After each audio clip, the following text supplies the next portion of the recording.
The artificial gravity shifted as the transport pod descended through the upper atmosphere of Cathera. Brody closed his eyes, centering himself with practiced breaths.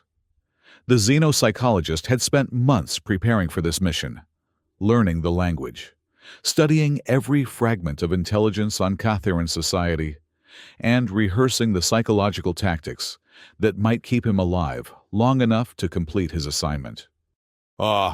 Final approach to the capital," announced the pilot's voice through the intercom. "Commander Vale wants a final check-in before you're beyond our reach."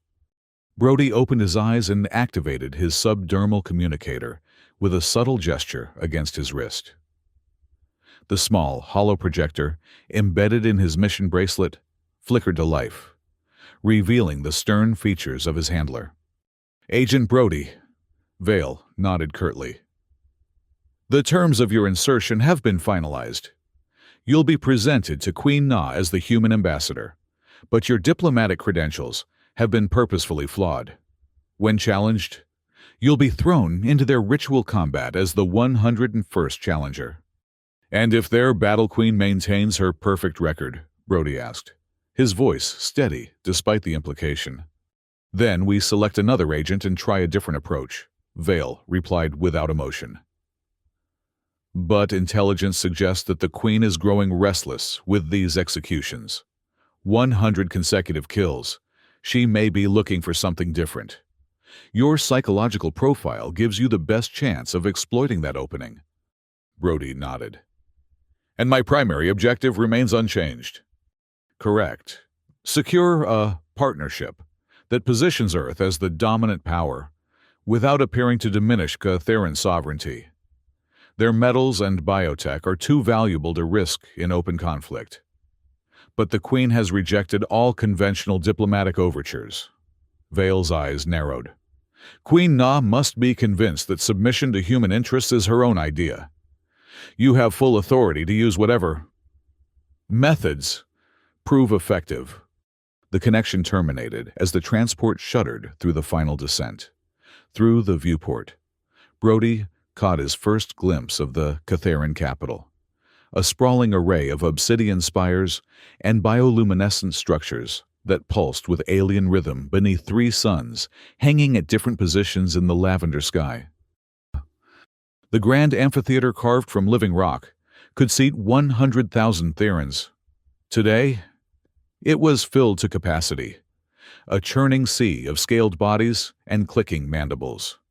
Suspended above the arena floor, 3 massive, holographic displays showed close-ups of Queen Na as she paced the central platform, her silver exoskeleton gleaming in the triple sunlight. Brody stood in the shadows of the entrance tunnel, watching. The Queen was tall, nearly 7 feet, with an elegantly armored carapace that seemed to flow like liquid metal with her movements. Her head bore a crown-like crest of natural armor, and her 4 arms moved with hypnotic grace, each ending in delicate but lethal-looking digits. She carried no weapon. She had never needed one. Captain Zara, the Queen's aide and protocol officer, waited beside Brody.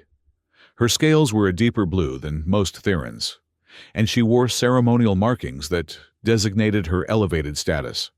"The Queen will speak with you first," Zara explained, her translation device rendering her clicks and whistles into precise English. "It is customary to offer diplomatic guests the opportunity to establish their credentials before the court." "And if my credentials are found wanting?" Brody asked, though he already knew the answer. "Then you face the challenge of truth," Zara replied, her compound eyes revealing nothing. "Survival proves the merit of your words." Brody was led onto the sand. The crowd's chittering rose to a deafening level as the first human many had ever seen walked toward their queen. He moved with deliberate calm, his posture neither submissive nor challenging, a careful neutrality that was already part of his strategy. Queen Na raised one elegant arm, and the arena fell silent. "Human." Her voice carried across the sands without technological amplification. You come claiming to represent your species in matters of trade and alliance.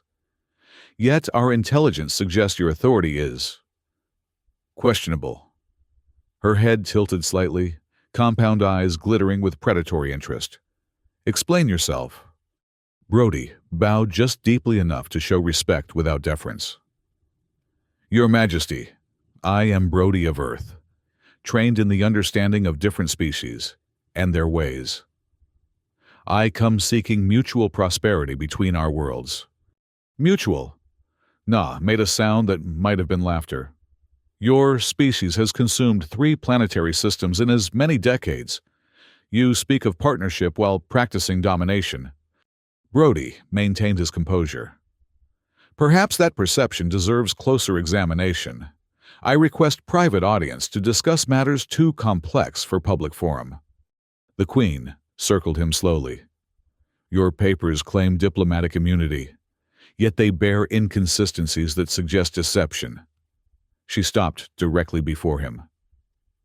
Do you know what happens to those who attempt to deceive the throne of Kythera?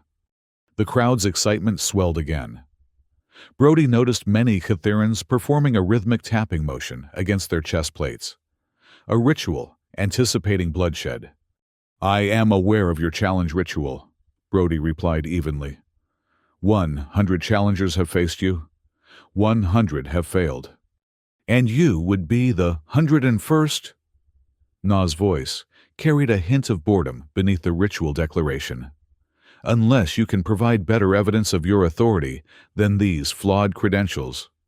Perhaps my authority lies not in papers, Your Majesty, but in understanding. Na paused, her head tilting again. This wasn't the typical response of a terrified diplomat about to face execution. Understanding of what? Human. Of you, Brody said simply. The crowd fell utterly silent, sensing deviation from the expected ritual. You believe you understand me?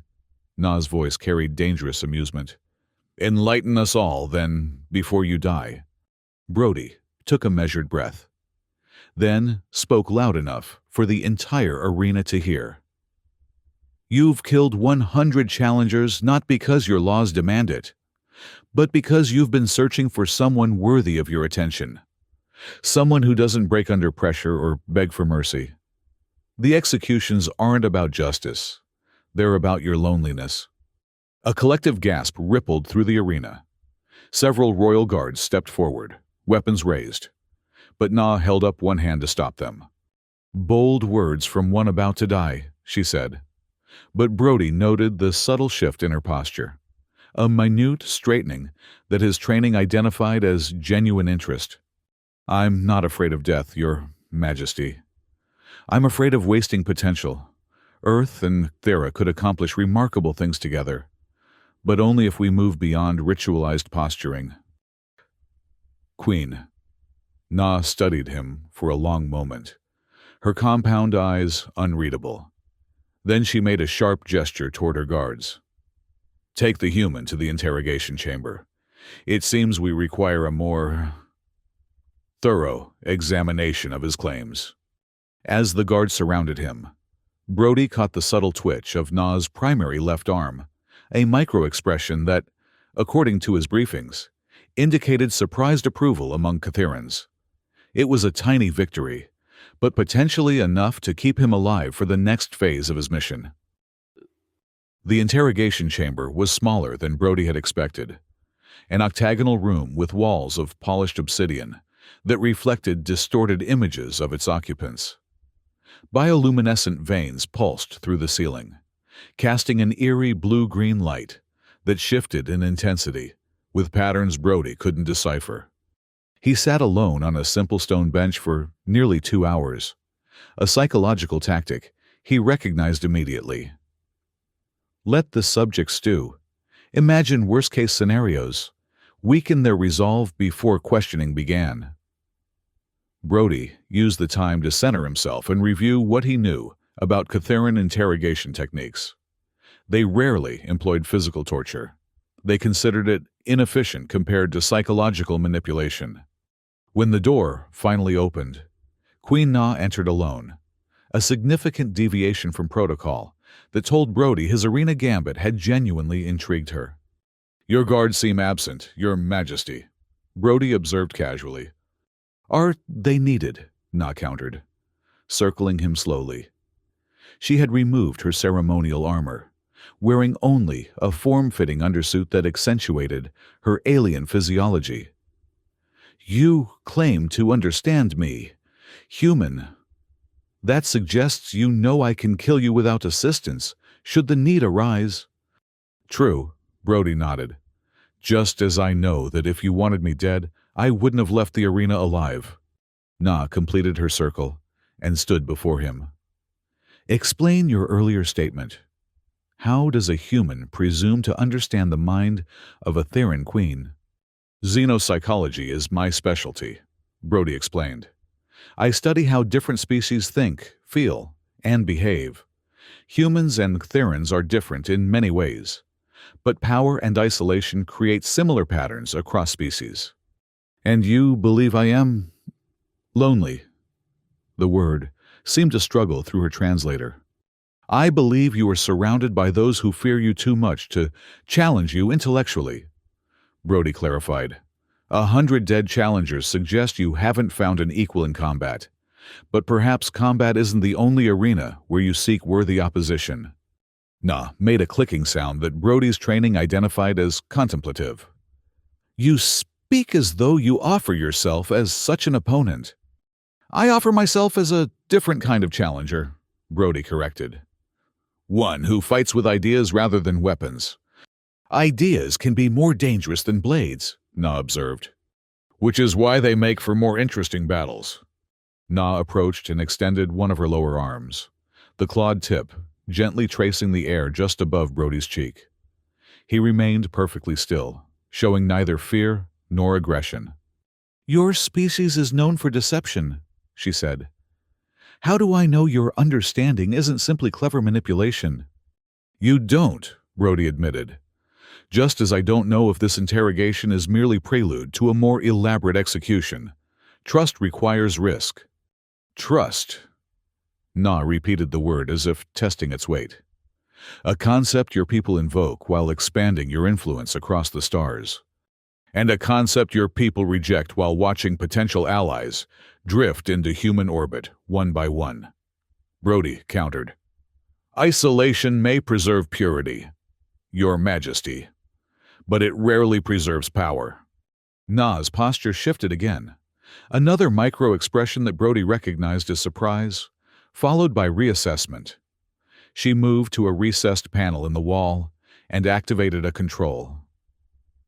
The obsidian surface of one wall transformed into a view screen showing the Catheran Council chamber, where a heated debate appeared to be underway. "Your arrival has caused quite the disruption," Na observed. "Elder Kale and the traditionalists demand your immediate execution. They believe any deviation from ritual shows weakness." "And what do you believe?" Brody asked. Na turned from the screen to face him directly. "I believe that a queen who cannot adapt ensures her empire's eventual extinction. Then perhaps we have the beginning of understanding between us." Na deactivated the screen and moved closer to Brody. "You are either exceptionally brave or exceptionally foolish. Human. Most species tremble before me." "Fear clouds judgment," Brody replied. "And I need clear judgment to fulfill my mission." "Which is?" "To forge a partnership between our worlds that benefits both species." Na made a sound that Brody's translator rendered as laughter. "How diplomatic. Yet I suspect your superiors would be satisfied with arrangements that benefit Earth considerably more than Cathera." Brody didn't deny it. "All diplomatic missions begin with self-interest.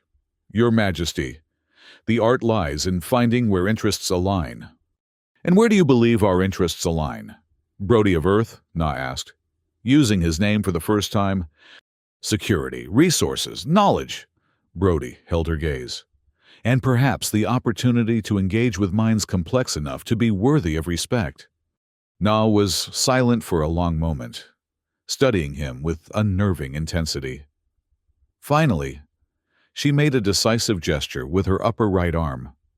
"You will not be executed today," she declared. "Instead, you will be classified as a royal guest and given quarters appropriate to that status. Tomorrow, we will continue this exchange of ideas." Brody inclined his head. "I look forward to it, Your Majesty. One condition," Na added, as she moved toward the door. "During your stay, you will speak with the same honesty you displayed in the arena.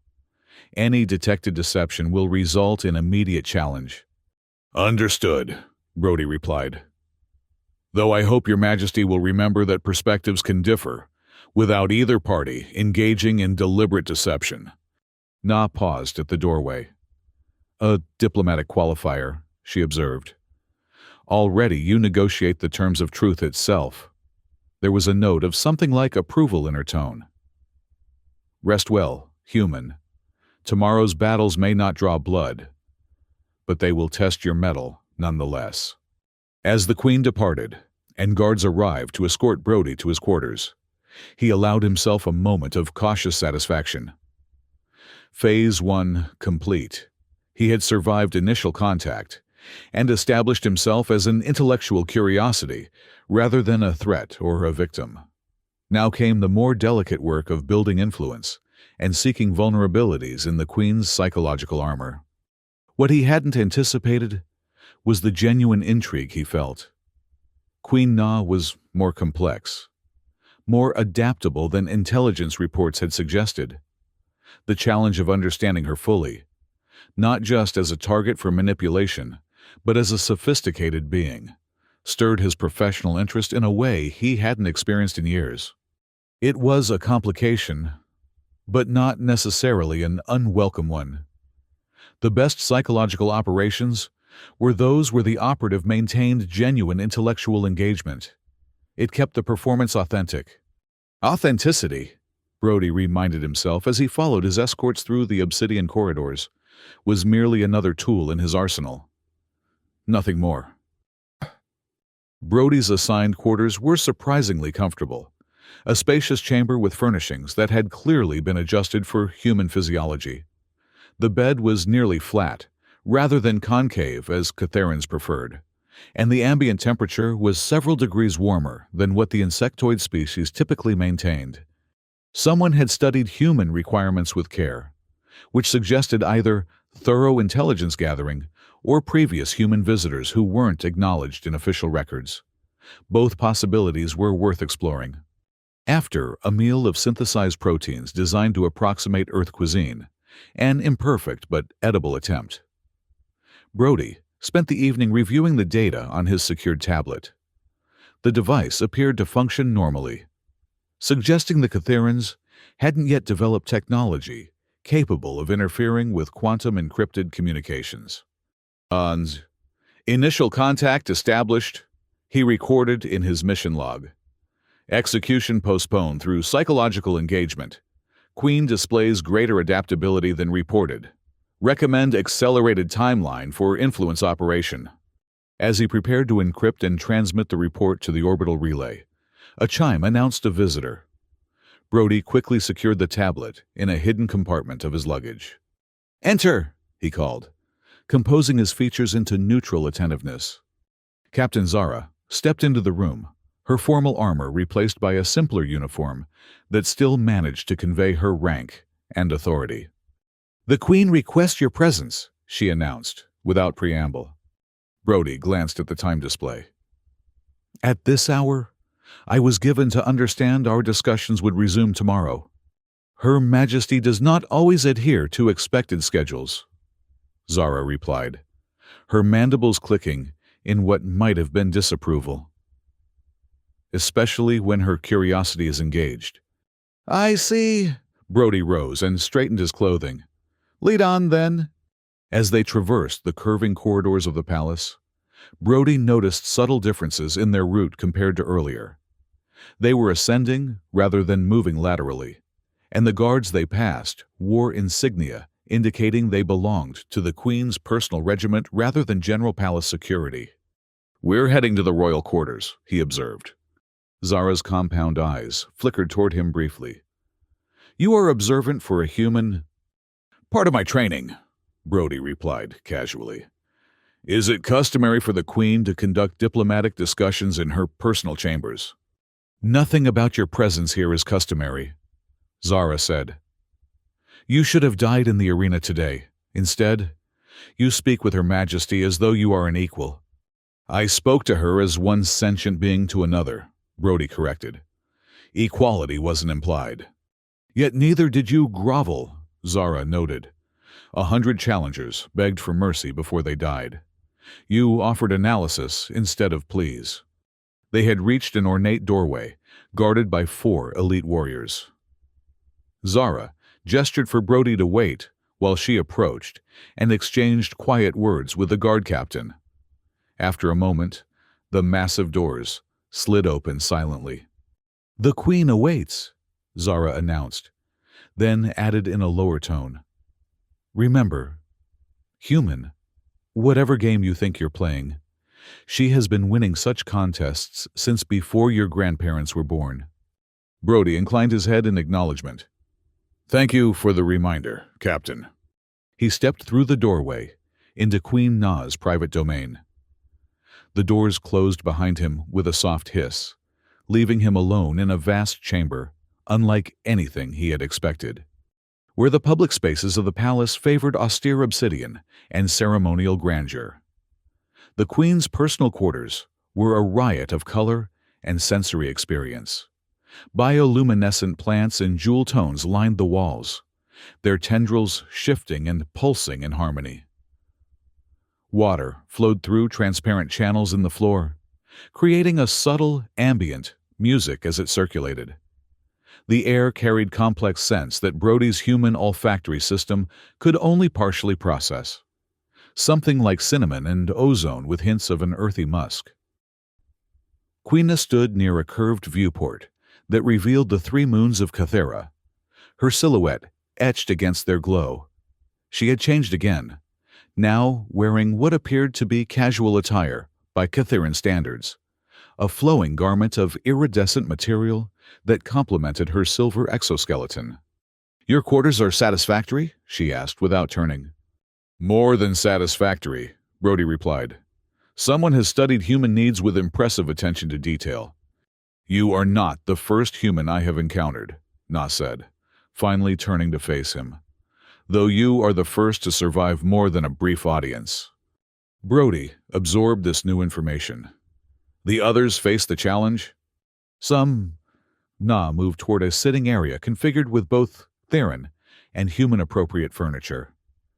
Others simply failed to interest me enough to warrant continued interaction. She gestured for him to sit. Humanity sends many representatives. Most are transparent in their ambitions. Brody chose a seat that positioned him neither too close nor too distant from the Queen, respectful without being deferential. And my ambitions? Do you find them equally transparent? You are more complex, Na acknowledged, settling into a cushioned structure that accommodated her 4 limbs and exoskeletal ridge. Your stated mission aligns with what I would expect from a human diplomat, yet your methods are unorthodox. Orthodoxy rarely bridges the gap between different evolutionary paths, Brody said. Sometimes new approaches are needed, such as psychoanalyzing a queen before her subjects. Na's compound eyes glittered with what might have been amusement. A calculated risk, Brody admitted, but one based on careful observation of your responses to previous challengers. Na made a gesture that Brody's training identified as Theron curiosity. Explain. You've faced 100 challengers in ritual combat, Brody began. Public records show that the first 30 or so fought with traditional weapons and tactics. All failed quickly. The next 40 attempted various forms of trickery or unconventional weapons. They lasted longer but still died. The final 30 tried psychological manipulation, pleading, attempting to provoke anger, offering bribes or alliances. Those you dispatched most quickly of all, suggesting their approaches offended you more than physical attacks. Astute observation, Na acknowledged. Continue. The pattern suggests you value authenticity, even in opponents. Those who faced you honestly as warriors earned your respect, shown through quick, clean deaths. Those who attempted manipulation received contempt, shown through more prolonged executions. And yet you chose to manipulate me with psychological insights, Na pointed out. I chose to offer genuine observation rather than deception, Brody corrected. There's a difference between manipulation and strategic honesty. Na made a sound that his translator didn't capture, something between a purr and a click. Strategic honesty. A fascinating concept. Does it not contradict itself? Not necessarily. Strategy determines which truths are relevant to share, but doesn't require fabrication. A diplomatic answer. Na observed, then abruptly changed the subject. Tell me about Earth's true interest in Kythera. Brody considered his response carefully. Officially, Earth seeks trading partners and alliance members to strengthen our position against the Meridian Collective. And unofficially, your biotech advancements and mineral resources would significantly benefit human expansion, Brody admitted. Particularly your gravitic metals and neural interface technology. So Earth wishes to extract our resources and knowledge, Na said flatly. Earth wishes to access them, yes, Brody acknowledged. Preferably through mutually beneficial arrangements, rather than conflict. And what would Kythera gain from such arrangements? Protection from the Collective, who have been probing your outer colonies for the past 3 stellar cycles, Brody replied. Advanced propulsion technology that would reduce your interstellar travel time by 60%. And access to markets in 17 systems currently closed to Cytheran traders. Na's posture shifted subtly. Surprise again. You are well informed about matters many of my own advisors do not fully comprehend. Understanding potential partners is fundamental to my work, Brody said. Just as understanding potential threats is fundamental to yours.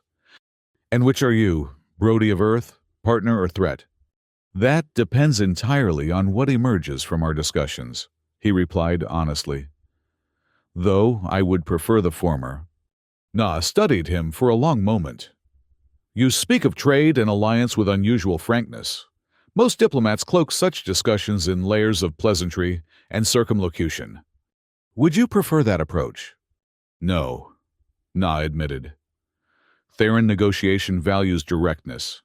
It is refreshing to encounter a human who adapts to our ways, rather than expecting the reverse. Brody inclined his head in acknowledgement. Cultural flexibility is another aspect of my training. Is that why you do not recoil from my physical form? Na asked, the question emerging with surprising directness. Most non-Kytherans find our appearance disturbing. I find differences interesting, rather than disturbing, Brody replied. Besides, aesthetic judgments based on evolutionary familiarity seem rather provincial in an interstellar context. Na made the purring click sound again. A diplomatic way of avoiding the question of whether you find me repellent. I don't find you repellent, Brody stated plainly. Your species' adaptations are remarkable. The exoskeletal articulation, compound visual processing, quadruple limb dexterity. From a purely biological perspective, Cytherans are extraordinary. A scientific appreciation, Na noted, not an aesthetic one. Brody found himself at an unexpected crossroads. His mission parameters allowed for intimate diplomacy if the situation warranted it. But he hadn't anticipated the conversation moving in this direction so quickly. There was strategic value in establishing closer connection with the Queen. Yet he needed to ensure any such development appeared authentic. The human concept of beauty is more flexible than most species realize, he said carefully. Many find power, intelligence, and grace aesthetically compelling regardless of their physical manifestation. Na leaned forward slightly. And do you share this flexible aesthetic, Brody of Earth? I do, he answered, maintaining eye contact despite the alienness of her compound gaze. I can appreciate beauty across forms that many of my kind would struggle to comprehend. The Queen rose in a fluid motion and moved to a control panel on the wall. The lighting in the chamber shifted, becoming warmer and more focused on the central area where they sat. Music began to play, a strange, haunting melody that combined sounds no human instrument could produce. On Kythera, diplomatic relationships often develop through multiple dimensions of understanding, Na said, as she returned to her seat, now positioned closer to Brody. Physical, intellectual, political, cultural, all aspects inform alliance. Earth has similar approaches, Brody replied, though we often separate diplomatic functions from personal connections. An artificial distinction, Na observed. One cannot truly know another's mind without knowing their physical being as well. The body informs thought, just as thought directs the body. The conversation had definitely entered dangerous territory, exactly the opening Brody had been instructed to seek, yet more complex than anticipated. Na wasn't simply responding to manipulation. She was directing the interaction with clear intent of her own. A perspective with merit, Brody acknowledged, though it raises questions about boundaries and intentions. Does it? Na's head tilted in that now familiar gesture of interest. Perhaps that is a human concern. Kytherans view boundaries as points of contact rather than separation. The question is not whether to touch, but how touch transforms both parties. Brody recognized the philosophical framework from his briefings. Kytheran intimacy doctrine was founded on principles of mutual transformation, rather than possession or conquest. It aligned with their biological evolution as a species that underwent partial metamorphosis multiple times throughout their lives. Transformation requires vulnerability, Brody noted, something rarely associated with diplomatic exchange. Yet true alliance cannot exist without it, Na countered. Superficial agreements based on detached negotiation crumble at the first test.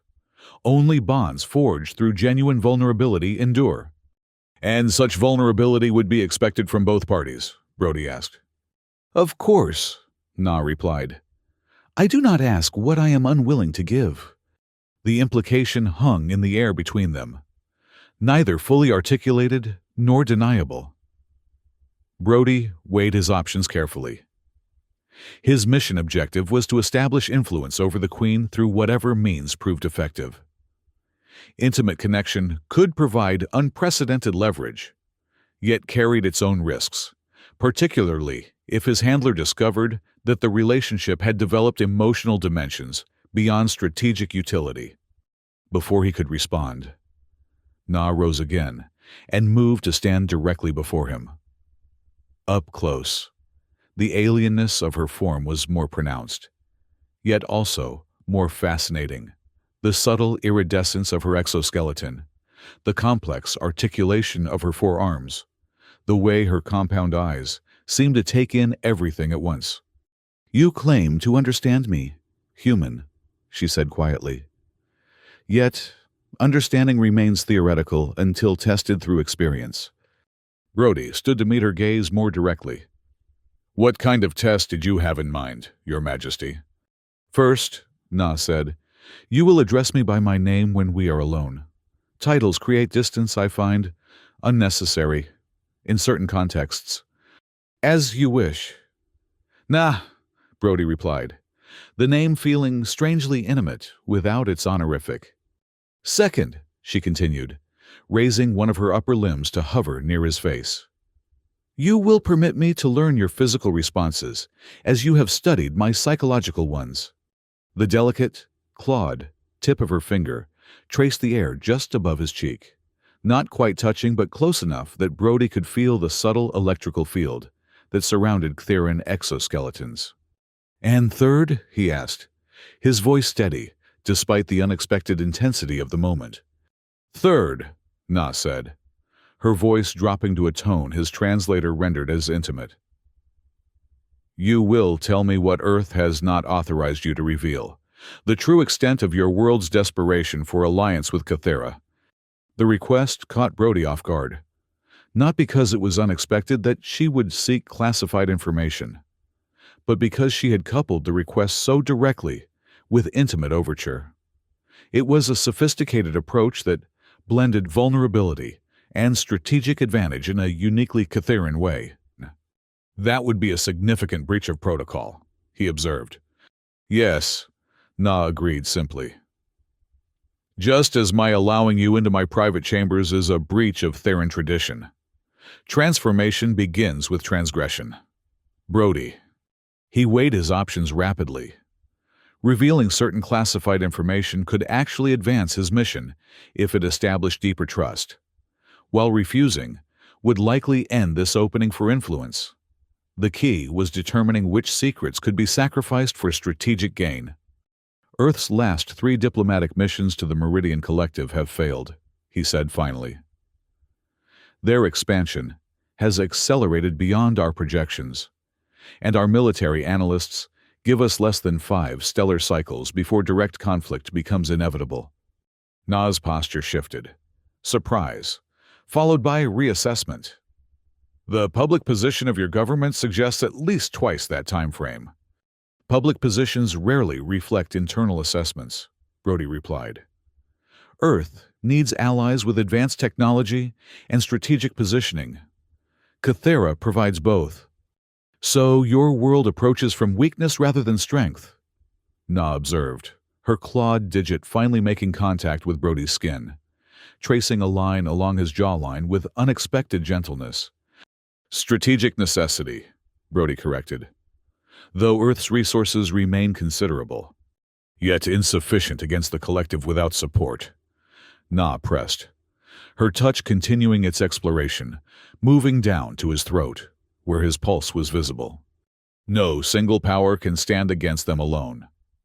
Brody acknowledged. Not Earth, not Cathera. Together, however. Together? Na repeated, the word carrying weight beyond its simple meaning. Her other hands moved to gently grasp his shoulders, the contact sending an unusual tingling sensation through his body, the electrical field of her exoskeleton interacting with human nervous system in ways his briefings hadn't fully prepared him for. Is this customary in Catheran diplomacy? Brody asked, maintaining his composure despite the novel sensations. With valued potential allies, yes, Na replied. Though few non-Catherans have experienced it, most find our physical contact disconcerting. I find it interesting, Brody said truthfully. The sensation was unlike anything he'd experienced, not unpleasant, but profoundly alien. Though I am curious about its purpose in diplomatic contexts, biochemical compatibility indicates potential for deeper alliance. Na explained, her face now very close to his. Catherans exchange trace pheromones and electrical patterns through proximity. It reveals truth that words might conceal. Brody hadn't been briefed on this aspect of Catheran physiology, a significant intelligence gap that could affect his mission. If the Queen could actually detect deception through physical proximity, his strategy required immediate adjustment. And what does this exchange tell you about me? He asked. Na's compound eyes studied him intently. That you are genuinely curious despite your caution, that your body responds to mind despite your control, and that you have revealed partial truths while withholding others. Diplomatic necessity, Brody echoed her earlier words. Indeed. Na's mandibles moved in what his training suggested was a Catheran smile. But physical exchange creates incentives for greater transparency. Her lower hands moved to his waist while her upper hands cupped his face. The electrical tingle intensified, creating a sensation that bordered on pleasure while remaining thoroughly unfamiliar. I have a proposal, Na said, her voice modulating to a deeper register. One night of true exchange. Physical, intellectual, strategic. No diplomatic filters. No strategic withholding. In return, I will consider a formal alliance between our worlds on terms more favorable than any human negotiator has yet been offered. The offer was extraordinary, exactly the opening his mission required, yet fraught with complications his training hadn't fully prepared him for. Intimate diplomacy was an acknowledged tactic, but typically developed over weeks or months, not hours. What assurance would I have that anything revealed during such an exchange wouldn't be used against Earth's interests? Brody asked. The same assurance I would have regarding Catheran interests, Na replied. None, beyond mutual assessment of character and intent. A significant risk, Brody observed. All meaningful connection requires risk, Na said. The question is whether the potential reward justifies it. Brody made his decision based on mission parameters and strategic opportunity, telling himself that the unexpected anticipation he felt was merely the result of exotic biochemical interactions. I accept your proposal, he said. Na's response was immediate and unexpected. She pressed her face against his in what he belatedly recognized as the Catheran equivalent of a kiss. Her mandibles gently framing his face, while chemoreceptors on her lower jaw made contact with his skin. The electrical field between them intensified dramatically, creating a cascade of sensations that short-circuited Brody's analytical processes. For a disorienting moment, he was responding purely on instinct and sensation, his training temporarily overwhelmed by novel neurological input. When she pulled back, Brody had to force himself to refocus, to remember that this was still a mission, still a strategic engagement despite its unusual nature. First contact is always most intense, Na observed, her tone suggesting amusement at his reaction. Your neural patterns will adapt as exchange continues. She led him deeper into her chambers, to an area he recognized from briefings as a Catheran resting alcove, the equivalent of a bedroom, though Catherans required only brief periods of suspended consciousness rather than human-style sleep. Before we proceed further, Na said, turning to face him, there is one matter we must address directly. What's that? Brody asked, still adjusting to the lingering sensations from their contact. General Vex, Na stated flatly. My military commander, who has been in secret communication with your Commander Vale for the past 6 lunar cycles. The revelation hit Brody like a physical blow. This information hadn't been included in any of his briefings. Either Vale had kept him deliberately uninformed, or Earth's intelligence had been compromised in ways no one had suspected. I have no knowledge of such communication, Brody said carefully. I believe you, Na replied, surprising him again. Which is why you remain alive and in my chambers rather than facing public execution for conspiracy. If what you're suggesting is true, why tell me? Brody asked. It would seem to undermine your position. Because unlike Vex and your commander, I believe genuine alliance is possible between our species, Na said, but only through honest engagement, not covert manipulation. She moved closer again, her hands returning to his shoulders. Vex plots my assassination, with support from your military faction. He believes a puppet ruler aligned with Earth would better serve both our peoples. The pieces fell into place with alarming clarity. Brody had been sent not as the primary operation, but as a distraction, a diplomatic cover for a military coup already in motion. His mission to influence the Queen was merely misdirection, while Vale and Vex implemented the real strategy. If you've known this, why haven't you arrested Vex? Brody asked. His conspiracy extends through multiple levels of my government, Na explained. Moving against him prematurely would trigger civil war, exactly what your commander hopes for, creating opportunity for peacekeeping intervention that would establish Earth's military presence in our system. The strategy was elegant and ruthless, exactly Vale's style. Create internal conflict, offer military solution, establish permanent presence under guise of stability operations. Earth had used similar approaches in 3 previous system integrations. "And you believe I can help prevent this?" Brody asked.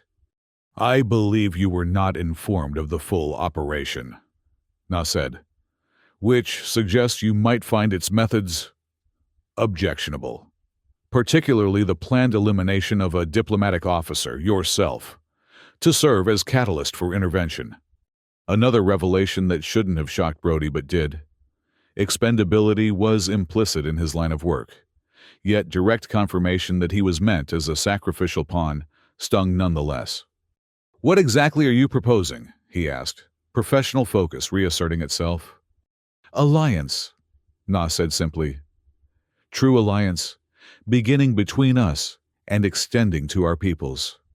One that serves mutual interests against the collective while preserving Theron sovereignty and Earth's security." "And Vex's conspiracy?" "We use it." Na's compound eyes glittered with strategic intensity. "Let them believe their plan progresses while we prepare countermeasures. When they move against me, we'll be ready, with evidence to expose Earth's military faction without implicating your entire government." It was a dangerous game, but potentially effective.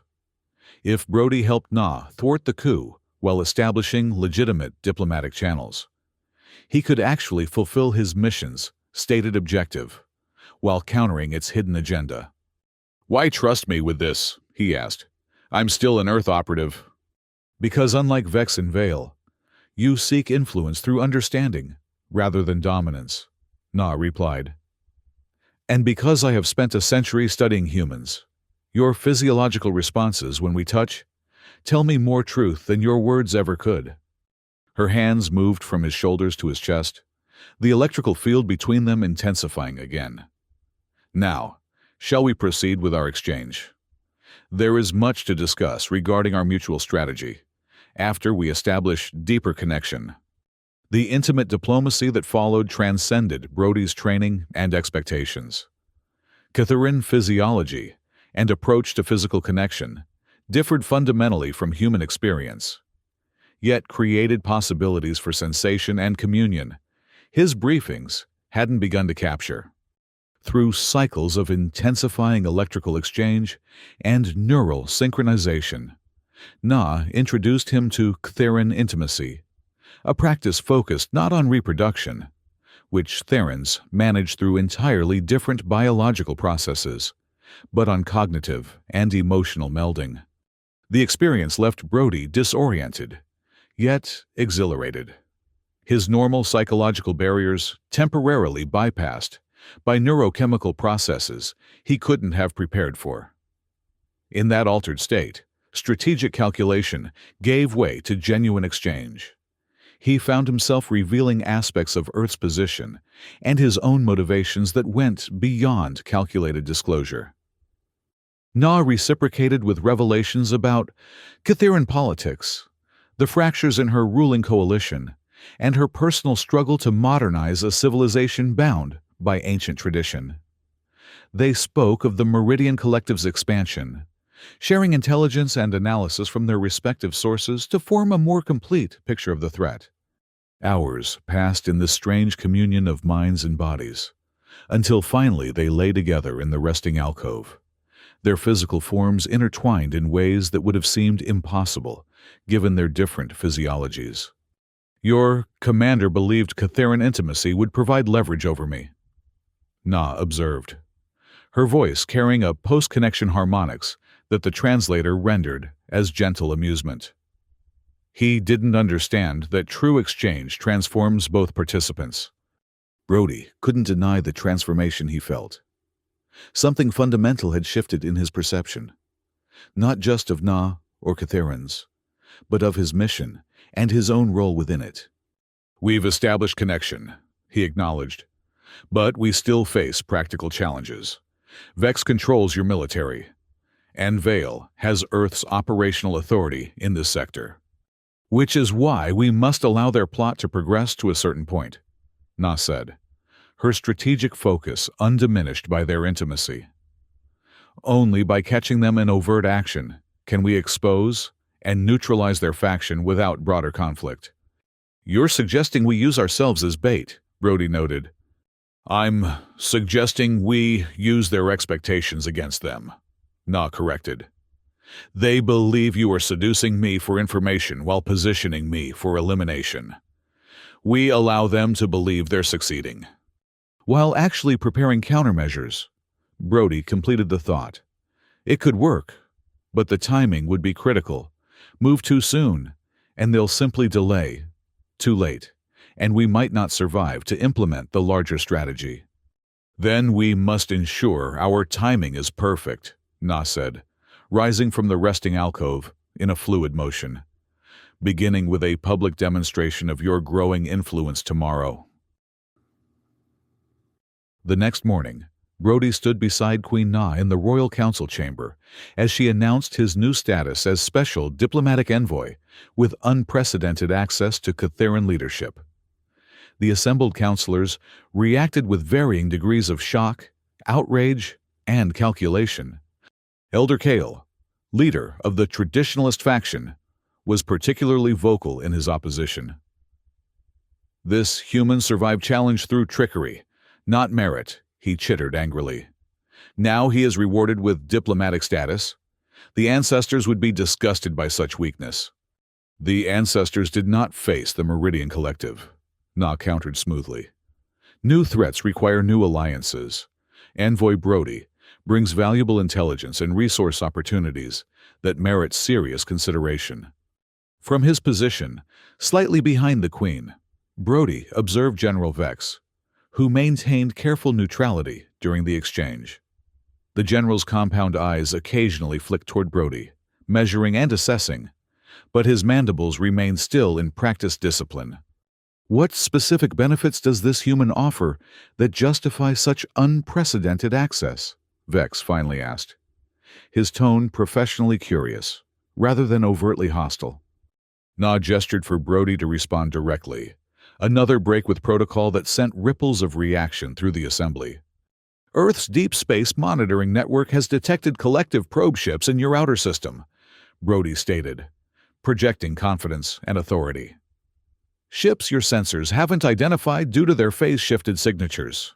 We offer immediate technology transfer to upgrade your detection capabilities, along with defensive deployment options that would secure your colonies without requiring Catheran military overextension.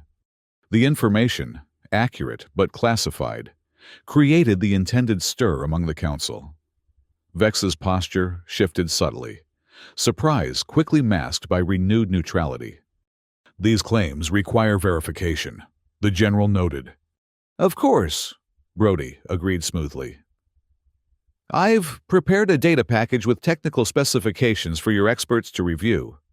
With Queen Na's permission, I can transfer it immediately for analysis. Na inclined her head in assent. Proceed, Envoy Brody, General Vex.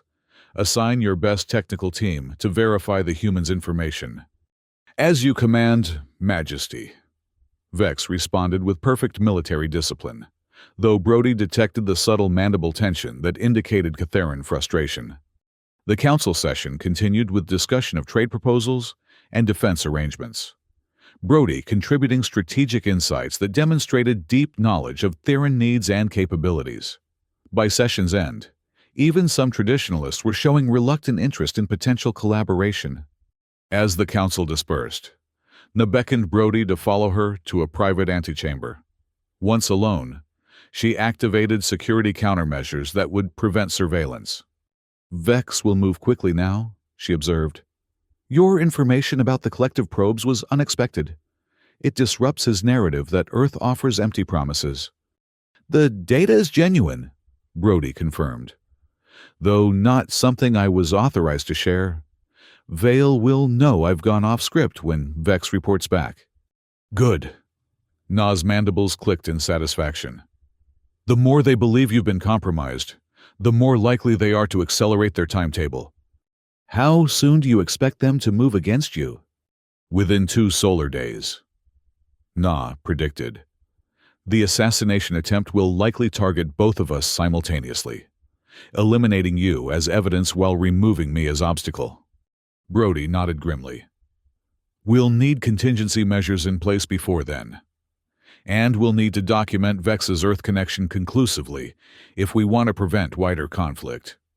Already in progress, Na assured him. Captain Zara has been monitoring all communications between Vex's command center and orbit.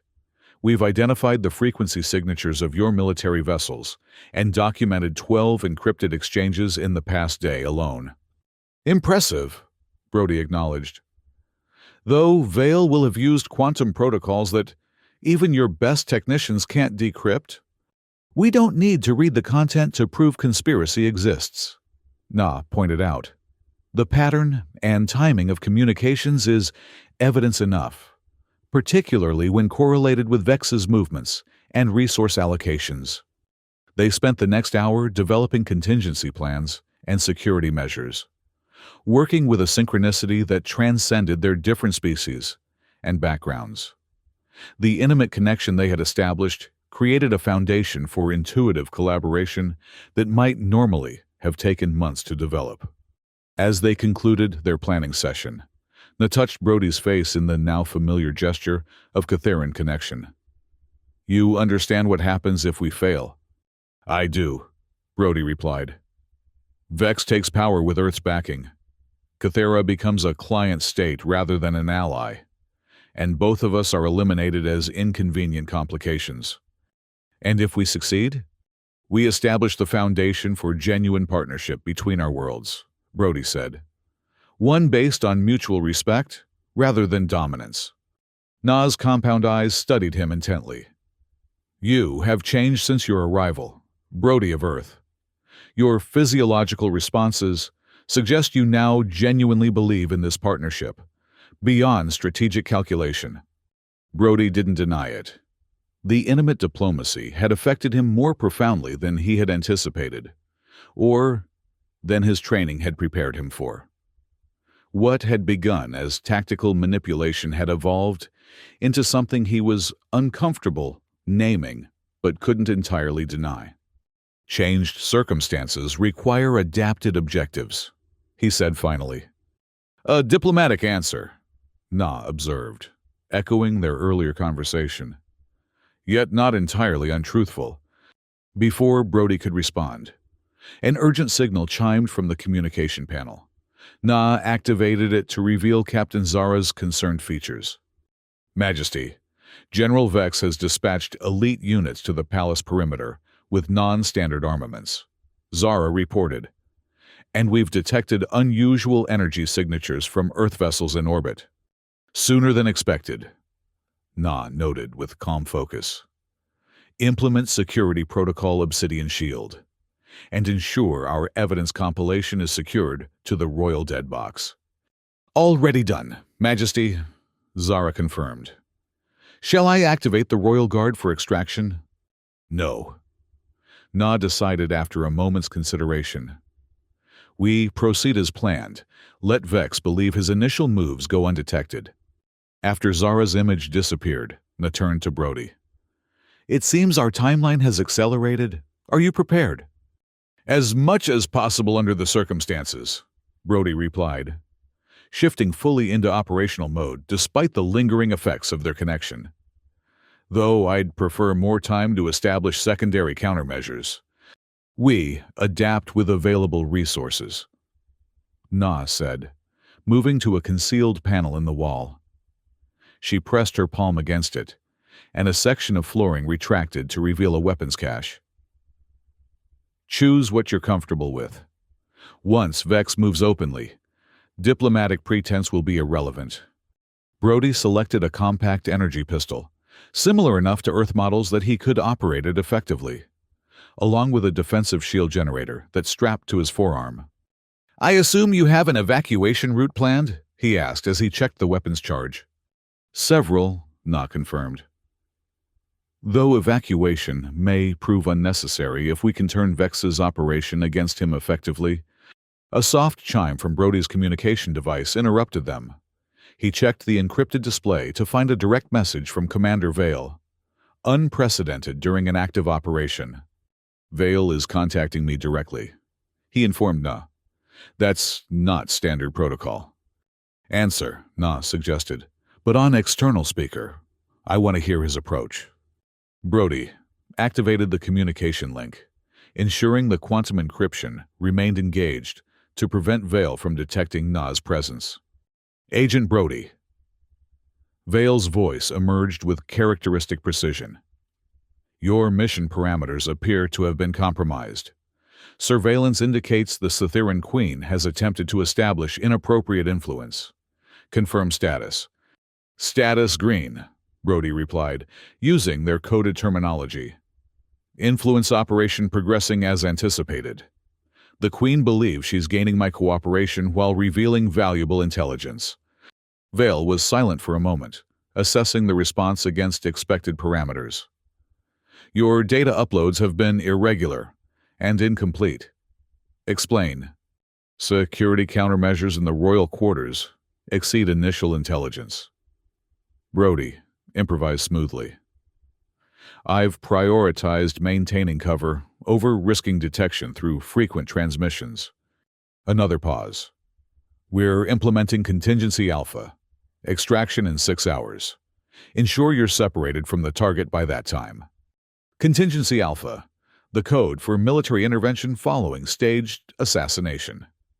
Vale was confirming exactly what Na had predicted.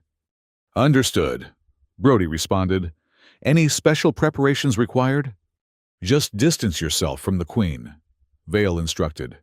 Events will unfold rapidly, and we need you clear of the blast radius. Confirmed, Brody said. Brody out. As the connection terminated, he met Na's compound gaze. Blast radius, he repeated. They're planning something more dramatic than a simple assassination. Consistent with Vex's approach, Na noted with unsettling calm. He prefers spectacular demonstrations that eliminate opposition while sending clear messages to potential resistors. We need to accelerate our countermeasures, Brody urged. 6 hours doesn't leave much margin for error. On the contrary. Na's mandibles clicked in what he now recognized as strategic satisfaction. It gives us exactly what we need. Confirmed intent and precise timing. Captain Zara? The communication panel activated to reveal Zara's face again. Yes, Majesty? Implement protocol Shattered Mirror immediately. Na ordered. We have confirmation of timing. 6 standard hours until primary action. Understood, Zara acknowledged. Teams are already in position. We'll be ready. After the connection closed, Brody looked at Na questioningly. Shattered Mirror? A contingency developed for precisely this scenario, Na explained. We allow Vex's operation to proceed to the point of irrefutable evidence, then spring a multi-layered trap that not only neutralizes his forces, but documents every connection to your Commander Vale. And the blast radius Vale mentioned? Will be contained, Na assured him, though we may need to create a convincing simulation of success to maintain our advantage, until all conspirators are identified. The implications were clear. They would need to fake Na's death, at least temporarily, to draw out all elements of the conspiracy. That's a dangerous game, Brody observed. If Vex believes he's succeeded, he'll move immediately to consolidate power. The violence could escalate beyond our ability to control, which is why timing is essential. Na agreed. We need to allow just enough apparent success to document the conspiracy, then reveal the countermeasure before broader conflict erupts. They spent the next 2 hours finalizing preparations, working with Captain Zara and a small cadre of royal guards personally loyal to Na. The plan was elegant but precarious, allowing a legitimate threat to progress far enough to document while maintaining sufficient control to prevent disaster. As the deadline approached, Brody and Na moved to her ceremonial audience chamber, a location Vex would expect her to occupy during this time of day, according to established routine. Guards were positioned discreetly, sensor jamming devices activated to mask their true numbers, and evidence-gathering protocols initiated to document whatever was about to unfold. "Your commander expects you to be elsewhere when this begins," Na noted as they took their positions. "Your presence beside me will be interpreted as final proof of betrayal." "Let him think what he wants," Brody replied, checking his weapon one final time. "My mission parameters were compromised the moment I learned about Vale's arrangement with Vex." Na studied him with that penetrating compound gaze. "You speak of mission parameters, yet your physiological responses suggest personal investment beyond professional calculation." Before Brody could respond, the chamber's security alert chimed softly. Motion detected in the service corridors approaching their position. Moments later, the environmental systems registered trace elements of an airborne compound being introduced through the ventilation. "Neurotoxin," Na identified calmly. "Standard Catheran military grade, designed to incapacitate without immediate lethality. Vex intends to take me alive initially. Public execution would serve his narrative better than assassination." "The filtration systems are counteracting it," Brody confirmed, noting the subtle shift in air pressure as emergency protocols engaged. "Yes, though we're allowing trace amounts to penetrate," Na explained. "Enough to register on their sensors without actually affecting us. Apparent vulnerability encourages bold action." They didn't have to wait long. Within minutes, the chamber's main doors were breached by armored figures in Catheran military elite uniforms. General Vex entered behind them, his posture radiating confidence and authority. "Seize the Queen," he ordered, "and eliminate the human. He's been compromised." The soldiers moved forward with practiced precision, only to freeze as hidden panels in the chamber walls retracted to reveal twice their number of royal guards with weapons already trained on their positions. "An interesting interpretation of your oath to the throne, General," Na observed, rising from her ceremonial seat with deadly grace. "Though perhaps unsurprising given your recent communications with Earth Military Command." Vex's compound eyes flickered between Na, Brody, and the surrounding guards, tactical calculation evident in his posture. "The throne has been compromised by foreign influence," he declared. "My oath requires me to protect Cathera from a ruler who would surrender our sovereignty to human interests." "A convincing rationalization," Na acknowledged, "yet contradicted by your own covert arrangements with Commander Vale." For the first time, uncertainty flickered across Vex's features. "You cannot prove such claims." "Actually, we can," Brody interjected, activating a holographic display that showed documented communications between Vex's command center and Earth vessels, along with decrypted fragments revealing coordinated operation planning. "Selective evidence," Vex dismissed, though his mandibles clicked with tension. "Manipulated to distract from the Queen's susceptibility to human manipulation. Perhaps the Council should judge the evidence directly," Na suggested, "along with testimony from your own subordinates who have already provided statements regarding your planned coup." Vex's composure faltered visibly now. Several of his soldiers shifted positions subtly, their weapons lowering as they reassessed the situation. This changes nothing," Vex declared, desperation edging into his tone. "The larger operation is already in motion. Earth forces have committed. Even if you neutralize me, intervention is inevitable." "Is it?" Na questioned. "Or does Earth's military involvement depend entirely on your success, on the vacuum your coup would create, justifying their intervention as peacekeeping rather than invasion?" Before Vex could respond, Brody's communication device chimed. Vale again. his timing impeccable despite the circumstances. "Put him through," Na instructed. "On general broadcast." Brody activated the communication, ensuring it projected through the chamber's audio system. "Agent Brody," Vale's voice emerged with audible tension. "Our sensors indicate heightened activity in the palace. Report status immediately." "Commander Vale." Brody replied formally. "I'm currently in Queen Na's audience chamber with General Vex and witnesses from both military and Royal Guard factions. Your contingency Alpha has been compromised and documented." A lengthy silence followed. When Vale spoke again, his tone had shifted to diplomatic damage control. "I am not familiar with that operational terminology. Agent Brody, it appears your extended exposure to Catheran influence has affected your judgment. We're dispatching a medical extraction team for your safety." "Save the performance," Brody responded coldly. "We have documented evidence of your communications with General Vex, including operational planning for the Queen's removal and subsequent Earth military occupation under guise of stability operations." Another pause. "These are serious allegations that would require serious evidence.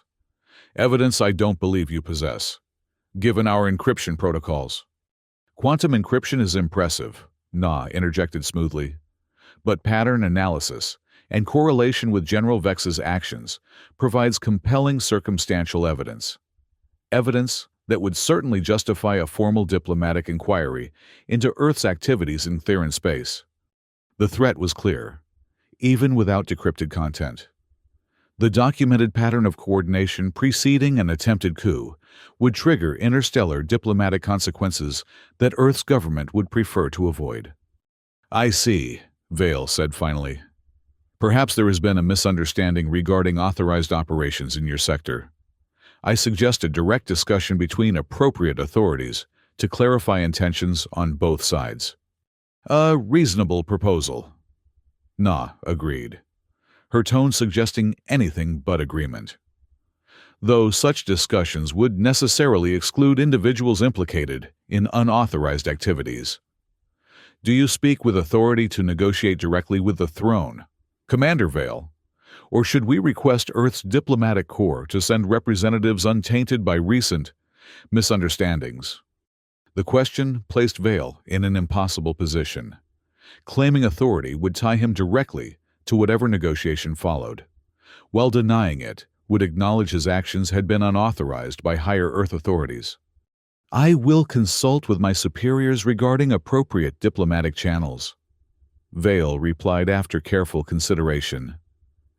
"In the meantime, I suggest all parties maintain current positions to avoid unnecessary escalation." "Of course," Na agreed smoothly. "Though General Vex and his co-conspirators will necessarily be detained pending investigation. I trust this protective measure won't be interpreted as escalation." Vale had no choice but to concede. "Internal security matters remain your sovereign concern, Queen Na. Earth respects Catheran judicial processes." After the communication terminated, Na turned to Vex. "It seems your Earth allies have abandoned you to our justice, General. A predictable outcome when external powers use local assets for deniable operations." Vex's mandibles clicked in fury and desperation. With unexpected speed, he drew a concealed weapon and fired directly at Na. Brody reacted instantly, diving forward to intercept the energy blast with his shield generator.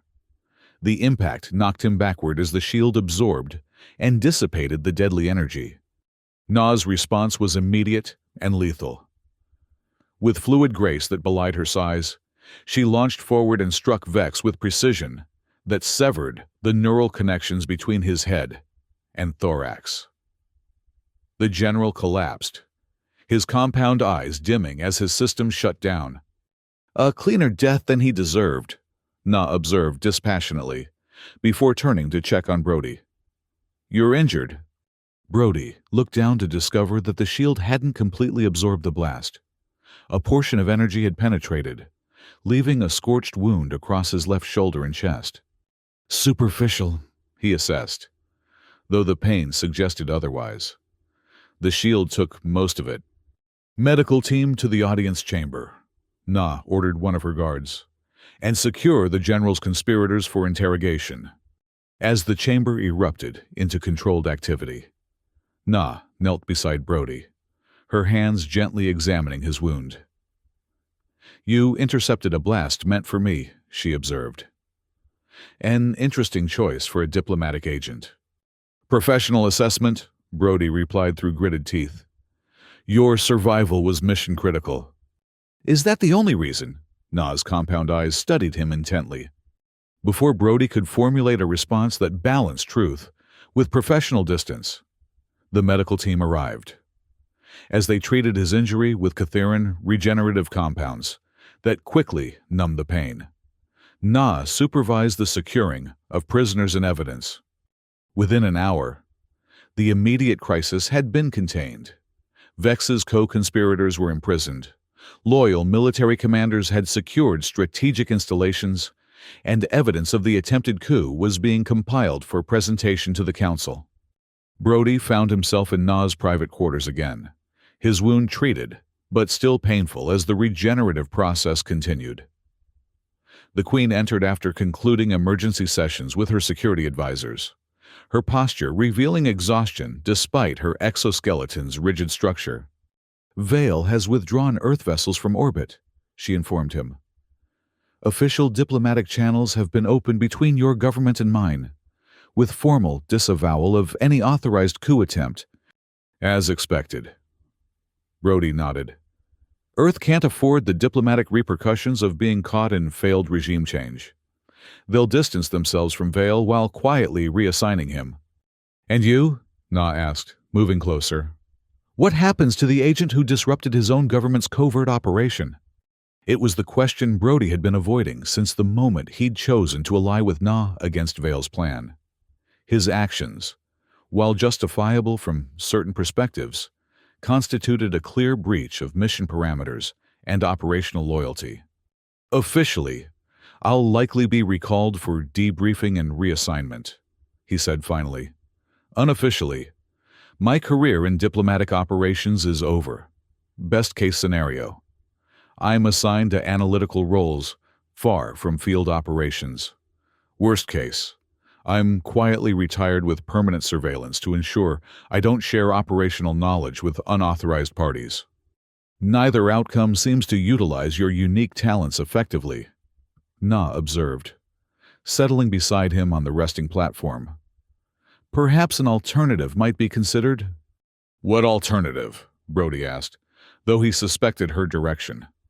Cathera requires a human diplomatic expert to navigate the new relationship with Earth, Na said. Someone who understands both cultures intimately and has demonstrated commitment to genuine partnership rather than exploitation. The implication was clear. She was offering him asylum and position within her government.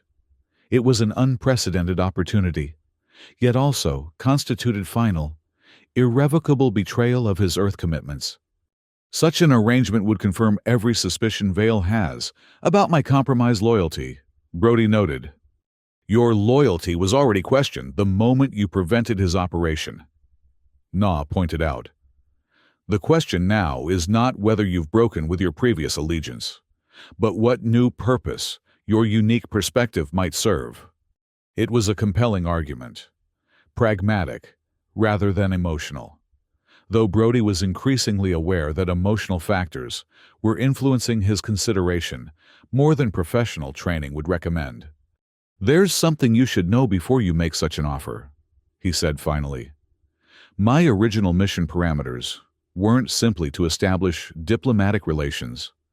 I was specifically tasked with gaining influence over you through whatever means proved effective, including intimate diplomacy if the opportunity arose. Na's compound eyes studied him, but her posture remained unchanged. This is not surprising, Brody. I have ruled for a century. I recognize when attraction is being weaponized for strategic advantage. Then why allow our connection to develop? He asked. If you recognize the tactic, because authentic connection cannot be entirely feigned, even by skilled operatives, Na replied. Your approach may have begun as tactical seduction, but what developed between us transcended that strategy. The biochemical and electrical synchronization we experienced cannot be falsified. It reveals truth beyond conscious control. She moved closer, her hands gently framing his face in that now familiar gesture of Catheran intimacy. Your body betrayed your mind's intentions, Brody. Even as you implemented your mission, you formed genuine connection that ultimately led you to choose protection over exploitation. The assessment was uncomfortably accurate, somewhere between strategic manipulation and pragmatic alliance. Something had shifted in Brody's perception of both Na and his mission. The intimacy that began as tactical had evolved into something his training hadn't prepared him to categorize or control. And now, he asked quietly, now we face practical reality. Na replied, Earth will not trust you again. Returning means at best marginalization, at worst persecution. Remaining offers opportunity to build something meaningful, a true partnership between our worlds, with you as its architect. Put so plainly, the decision seemed obvious, yet decades of conditioning and loyalty couldn't be discarded without consequence. Not just external, but internal. Identity wasn't easily reconstructed, particularly for someone trained to adopt and discard personas as operational necessity demanded. I need time to consider, Brody said finally.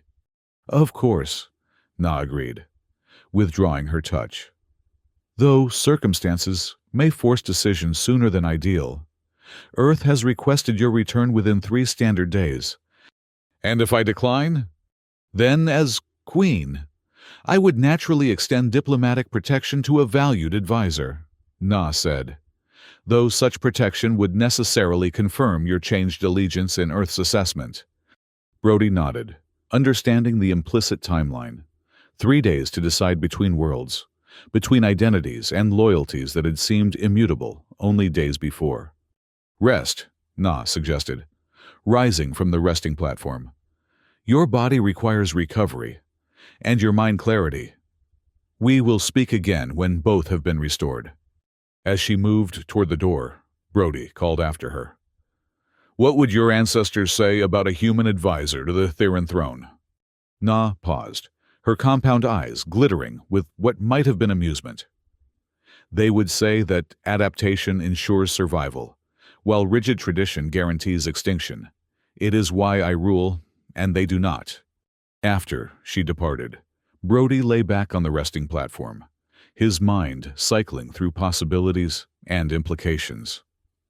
Professional training urged strategic calculation, weighing options based on survival and advantage. Yet, beneath that analytical layer, something else tugged at his consideration. Something his training would categorize as compromised objectivity, but felt increasingly like authentic purpose. The next 2 days passed in a blur of diplomatic activity and recovery. Earth's government officially disavowed Vale's operation while simultaneously requesting Brody's immediate return for medical treatment and debriefing. Na's council, shaken by Vex's betrayal, cautiously embraced closer ties with Earth while insisting on sovereignty protections that previous negotiations had never included. Brody observed these developments from the unique position of insider to both worlds, offering insights to Na's advisors while maintaining careful distance from Earth's hastily dispatched diplomatic team. His wound healed rapidly under Catheran medical treatment, leaving only a faint discoloration where regenerated tissue hadn't yet fully matched his original skin tone. On the evening before Earth's deadline for his return, Na summoned him to the Palace Observatory, a spectacular dome atop the highest spire that offered unobstructed views of Cathera's 3 moons and the star-filled sky beyond. She waited alone, her silver exoskeleton gleaming in the combined moonlight. Without her ceremonial armor, She seemed somehow more approachable, yet no less regal. Power contained rather than displayed. "Have you reached a decision?" she asked, without preamble, as he joined her near the transparent dome. "I have," Brody replied, his gaze fixed on the stars above. "Though I'm not certain it qualifies as rational by either human or Theran standards. The most important decisions rarely conform to standard rationality," Na observed. "They emerge from deeper integration of experience and intuition." Brody turned to face her directly. "I can't return to Earth, not because I fear consequences, but because I can no longer serve a system that views other civilizations as resources to be manipulated rather than partners to be respected." "And you believe Thera offers a more enlightened alternative?" Na's head tilted in that now familiar gesture of interest. "I believe you do," Brody clarified. "Your vision of genuine partnership between our worlds represents a path I can commit to without reservation, not as an Earth agent, but as someone uniquely positioned to bridge understanding between different evolutionary perspectives." Na's posture shifted subtly. Satisfaction, perhaps. Though Brody was still learning to interpret the nuances of Theran body language beyond his training materials. "Then I formally offer you position as human diplomatic liaison to the Theran throne," she said, "with full advisory access and protected status under royal authority."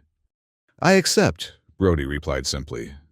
"There will be consequences," Na warned. "Earth will interpret your decision as confirmation of compromised loyalty. They may classify you as defector or worse." "I understand the implications," Brody acknowledged, "but I've spent my career serving strategic objectives without questioning their fundamental assumptions. Perhaps it's time to build something based on different principles." Na moved closer, her forearms extending in the formal gesture of Catheran acceptance. "Then welcome to your new home, Brody of Cathera." The reclassification from Earth to Cathera struck him with unexpected emotional force. Identity, he realized, was more fluid than his training had acknowledged, capable of evolution when core values aligned with new purpose. As Na's hands touched his in the ritual of acceptance, the now familiar electrical connection between them intensified, but this time, Brody recognized it wasn't merely biochemical. Something deeper resonated between them, transcending species and evolutionary paths to find common purpose. "What happens tomorrow?" he asked, as their connection stabilized into comfortable harmony. "Tomorrow we inform Earth's representatives of your decision," Na replied. "Then we begin the complex work of building genuine alliance between worlds that have more to gain from cooperation than conquest." "And us," Brody gestured between them, the question encompassing dimensions beyond diplomatic function. Na's compound eyes studied him with that penetrating gaze that seemed to perceive layers beneath conscious thought. "We continue discovering what becomes possible when connection replaces calculation, when trust replaces tactical advantage." "A diplomatic answer," Brody observed with a smile, echoing their earlier exchange. "Yet not entirely untruthful." Na completed the reference, her mandibles shifting in what he now recognized as Catheran amusement. Above them, the 3 moons of Cathera aligned in rare configuration, bathing the observatory in silver light that matched Na's exoskeleton. Below, the capital city pulsed with bioluminescent rhythm, alien yet increasingly familiar. Between worlds, between species, between identities, Brody found himself at unexpected peace with a decision that defied conventional logic, yet aligned with emerging truth. "To transformation through contact," he said, raising his hand to touch Na's face in the Theran gesture she had taught him. "To boundaries as points of connection rather than separation," she replied, completing the traditional phrase as their fields synchronized once more. In that moment of connection, the future unfolded with possibilities neither had anticipated when their paths first crossed in the arena. Not conquest disguised as alliance, not subjugation masked as protection, but genuine partnership founded on the recognition that different evolutionary paths could converge in common purpose. It wasn't the mission Brody had been assigned, but it was the one he now chose, freely, fully, and with clear understanding of all it represented. Not mercy begged, but mercy offered. Not power imposed, but power shared. A new beginning for two worlds and two beings who had discovered that true strength lay not in dominance, but in the courage to transform through connection. The Earth delegation received Brody's decision with diplomatic composure that barely masked their fury. The lead representative, Ambassador Lyons, maintained a veneer of professional concern, while delivering thinly veiled threats, disguised as warnings. You understand this decision classifies you as a person of interest under interstellar security protocols, Lyons stated in the formal meeting chamber, his gaze fixed on Brody rather than Queen Na, who sat regally beside him. Your access to Earth communications, resources, and territories will be severely restricted. I understand the protocols, Brody replied calmly. Just as I understand that my unique position offers opportunities for genuine dialogue that conventional diplomacy hasn't achieved. Dialogue, Lyons raised an eyebrow. Or intelligence gathering for your new patron. Na's posture shifted subtly, a micro-expression of displeasure that only Brody could interpret after their intimate exchanges. Ambassador. Brody redirected smoothly. My role here isn't to gather intelligence, but to build understanding. Cythera offers Earth valuable alliance potential against the Meridian Collective, a threat that grows more pressing by the day. Wouldn't effective partnership serve Earth's interests better than continued attempts at manipulation? Lyon's expression hardened. Partnership implies equality. Brody, Earth's strategic assessment of Cythera doesn't align with that classification. Perhaps your assessment requires updating, Na interjected, her translator rendering her clicks and whistles into precise, measured English. Particularly in light of recent miscalculations regarding internal Cytheran politics. The reference to the failed coup hung in the air between them, an implicit reminder that Earth's intelligence on Cytheran matters had proven dangerously flawed. Assessments evolve with new information, Lyons conceded reluctantly. Though trust, once broken, requires significant evidence to restore. On that point, we agree completely, Na replied with delicate emphasis. Which is why transparent negotiations through recognized diplomatic channels will replace covert operations moving forward. Wouldn't you agree, Ambassador? Caught in the elegant trap of his own rhetoric, Lyons could only nod stiffly. Earth remains open to legitimate diplomatic exchange, Your Majesty. Excellent. Na gestured to Captain Zara, who stepped forward with a data crystal. We've prepared a preliminary proposal regarding defensive cooperation against collective incursions. Perhaps your government would review it as an initial framework. The meeting concluded with formal exchanges that established new protocols for Earth-Cythera relations, ones that emphasized transparency, sovereignty, and mutual benefit rather than the exploitative approach Vale had championed. As the Earth delegation departed, Brody felt the weight of his former identity falling away more completely with each formal word that classified him as affiliated with Cythera rather than Earth. They'll maintain surveillance on you indefinitely, Na observed once they were alone again. Every communication, every movement when you're beyond our territory, they'll analyze it all for signs that your defection was actually a deeper infiltration strategy.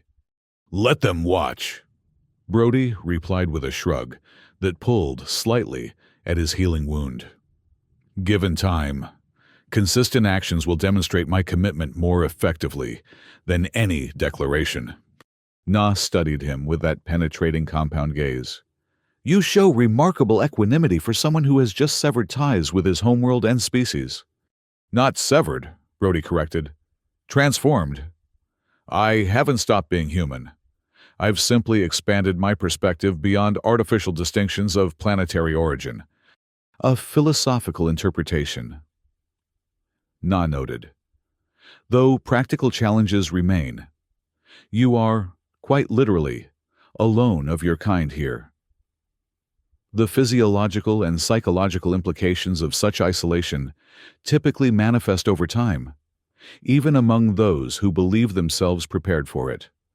The observation was incisive, another reminder that Na's understanding of psychology rivaled his own, despite their different evolutionary backgrounds.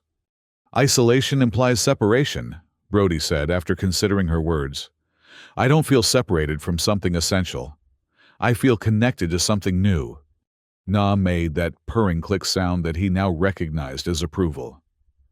Poetically expressed, yet biology often asserts itself beyond philosophical framing.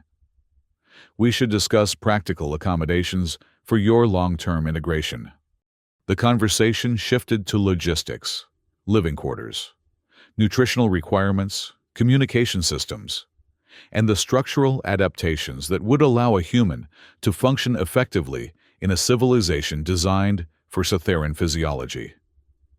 Na had clearly given these matters considerable thought, presenting options that balance practicality with comfort in ways that surprised Brody with their thoughtfulness.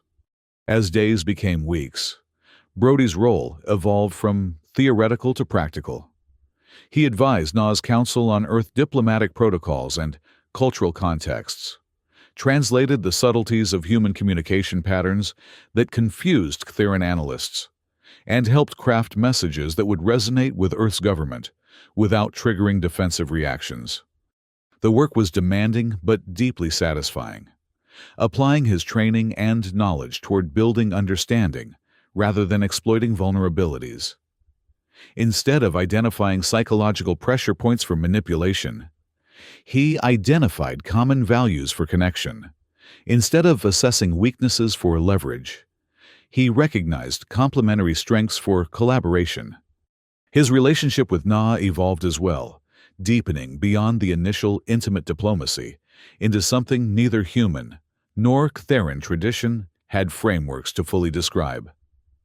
They were partners in the diplomatic arena, allies in council debates, and companions in private moments, where the boundaries between their different biologies seemed less significant than the resonance between their minds. The electrical connection that Cytheran physiology made possible became a form of communication beyond words, a sharing of emotional states and intuitive understanding that transcended conventional interaction. Through regular synchronization, Brody found himself developing sensitivity to Cytheran biochemical signals, while Na gained nuanced comprehension of human microexpressions and vocal modulations. 3 months after his decision to remain on Cythera, Brody accompanied Na to the outer colony of Vis, a mineral-rich world where the first practical implementation of their new alliance would be tested.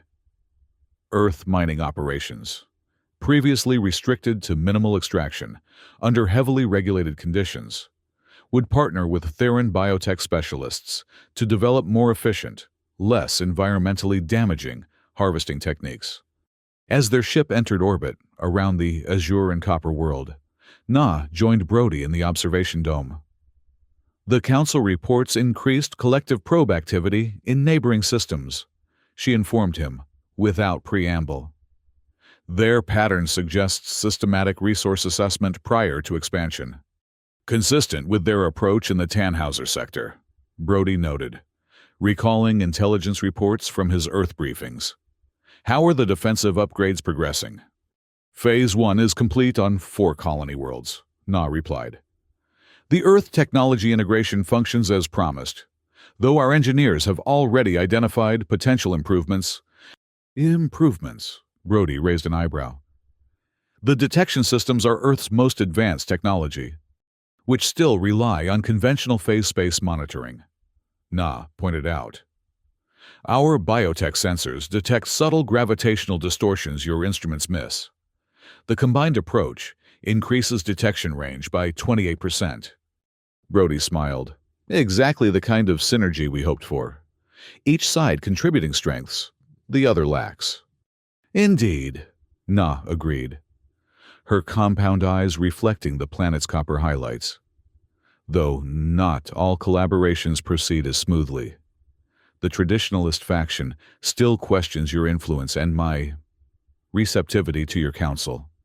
Elder Kale leading the opposition. Predictably, Na confirmed.